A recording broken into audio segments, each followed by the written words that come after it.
kembali lagi bersama Garuda Stage Flash Update. Hari ini ada kabar terbaru dari hasil serta analisa laga Timnas Indonesia kontra Brunei Darussalam. Cara Sintayong pula striker Garuda, sementara perjuangan Cyrus Margono demi gabung Timnas Indonesia jadi sorotan. Simak informasi selengkapnya sebagai berikut. Kita awali kabar hari ini dari hasil laga kedua Timnas Indonesia kontra Brunei Darussalam hingga momen dibalik perjuangan skuad Garuda. Timnas Indonesia berhasil mengulang kemenangan 6-0 atas Brunei Darussalam di leg kedua kualifikasi Piala Dunia 2026. Sempat unggul 3-0 melalui Breswaki Caraka dan Eki Maulana Fikri di babak pertama. Skuad asuhan Sintayong mampu menambah keunggulan 3 gol di babak kedua lewat Witan Sulaiman, Rizky Ridho, dan Ramadan Sananta. Agregat 12-0 cukup memastikan skuad Garuda melaju ke putaran kedua kualifikasi Piala Dunia 2026 yang akan berlangsung mulai November mendatang. Kejulian Sintayong sangat terbukti di laga kedua kontra Brunei Darussalam kali ini. Memasang Sandy Walsh dan Zain Pathidama sejak menit pertama serta menempati posisi asli membuat kedua pemain keturunan tersebut memiliki kontribusi lebih. Sandy Walsh bahkan menjadi pencetak asis di balik gol debut Hoki Caraka. Selain itu, kembali memasang Hoki Caraka sejak menit pertama dan memaksimalkan kreativitas Ricky Kambuaya, skuad Garuda mampu tampil atraktif dan membuat Brunei Darussalam kewalahan. Menariknya, di babak kedua, Sintayong sempat akan memasukkan Mark Locke, namun hal tersebut tidak terjadi. Pelatih asal Korea Selatan tersebut lebih memilih memasukkan Ramadan Sananta, serta memberi menit bermain kepada Arkan Fikri. Hasilnya, tim Merah Putih mampu tampil seimbang, serta memiliki skema yang jelas. Kerap memasang formasi 3-5-2 ataupun 4-3-3, Sintayong kembali memasang formasi 4-4-2 di laga kontra Brunei Darussalam. Hal itu membuktikan Sintayong ingin memperbanyak skema skuad Garuda yang nantinya akan menghadapi beragam lawan berat di kualifikasi Piala Dunia hingga Piala Asia. Terbukti skema 4-4-2 sendiri mulai diadaptasi dengan baik oleh para punggawa Garuda. Bahkan striker murni yang mendapatkan kepercayaan Sintayong mulai menunjukkan kualitasnya.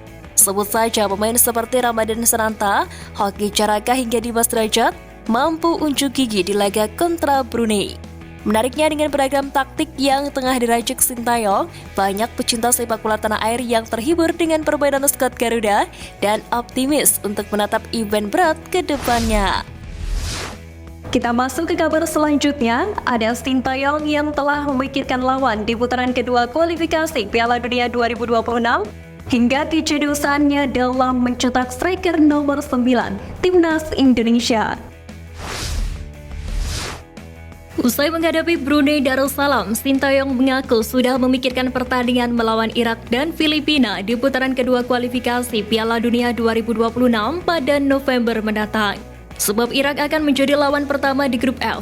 Laga tersebut akan digelar di markas Irak pada 16 November. Selanjutnya, skuad Garuda menghadapi Filipina di kandang pada 21 November. Laga berikutnya melawan Vietnam pada 21 dan 26 Maret 2024, sebelum Indonesia kembali berhadapan dengan Irak pada 6 Juni 2024 dan Filipina pada 11 Juni 2024. Asosiasi Sepak Bola Asia atau AFC telah resmi merilis daftar pelatih terbaik sepanjang sejarah Piala Asia. Menariknya, Sintayong tidak masuk dalam daftar itu. Sementara pelatih timnas Vietnam Philippe Troussier masuk dalam daftar tersebut. Hal tersebut mengacu pada pencapaian yang pernah diraihnya di Piala Asia.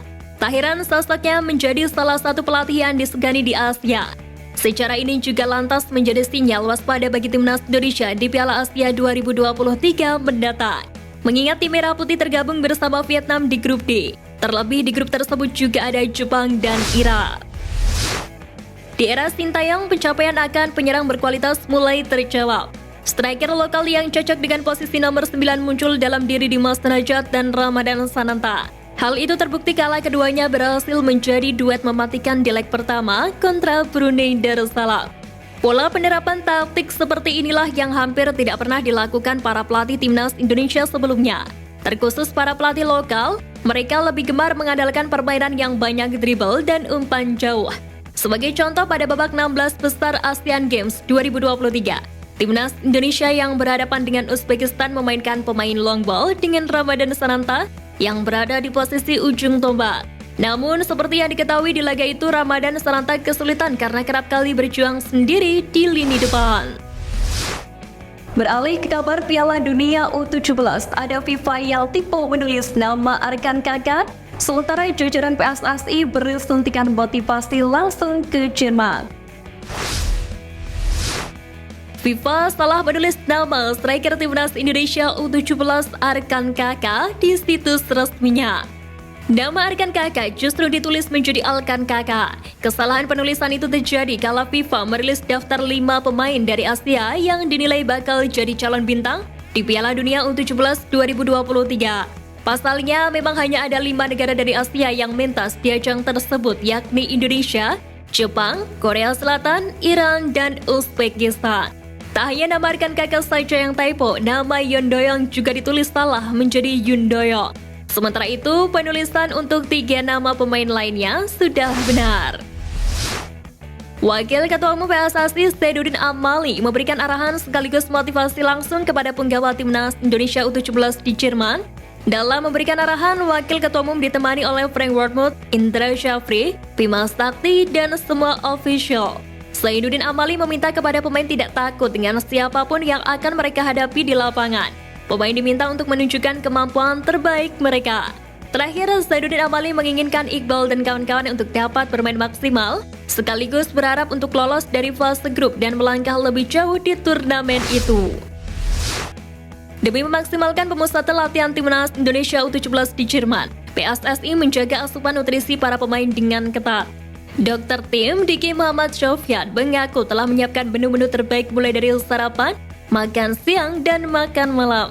Diki menilai menu-menu makanan Jerman lebih cukup aman ketimbang di Indonesia. Pasalnya, menu makanan di sana minim bumbu dan cara memasaknya direbus dan digrill. Menariknya, komposisi tubuh punggawa Garuda Asia juga dipantau, khususnya muscle mass dan body fat. Nantinya, hasil dari tes itu akan didiskusikan dengan tim pelatih untuk mengatur para pemain agar dapat menyeimbangkan nutrisi untuk dikonsumsi. Di kabar penutup, ada perjuangan Sedos Margono demi gabung skuad Garuda, hingga winger Timnas Indonesia yang menolak tawaran 7 klub. Kiper keturunan Sedos Margono kini tengah berjuang untuk bisa kembali menyandang status WNI. Proses perpindahan kewarganegaraan Sedos Margono dari Amerika Serikat ke WNI ini dibantu oleh ex-utusan PSSI Hamdan Hamidan. Hamdan Hamidan menjelaskan apa yang sedang dijalani Sedos Margono bukan tahapan naturalisasi, melainkan melalui jalur surat keterangan keimigrasian yang secara syarat dipenuhi oleh pemain berusia 21 tahun tersebut. Meski belum ada ketertarikan dari Timnas Indonesia untuk memakai tenaga Sedos Margono, tidak mempengaruhi proses pengurusan perpindahan kewarganegaraan tersebut. Dua kembar PSM Makassar, Yancho dan Yakob Sayuri, resmi bertahan hingga akhir musim bersama klub berjuluk Juku Eja itu. Yancho menjelaskan bahwa dirinya telah mendapat tawaran dari total 7 klub, 4 dari Liga 1 dan 3 dari Liga 2. Namun winger timnas tersebut memastikan diri untuk bertahan lantaran PSM menjadi tim yang merekrutnya dari Liga 3 hingga berlaga di Liga 1 pada 2021 lalu. Yancho Sayuri dan Yakob Sayuri sebelumnya jadi 2 nama pemain yang dikabarkan hengkang dari PSM Makassar.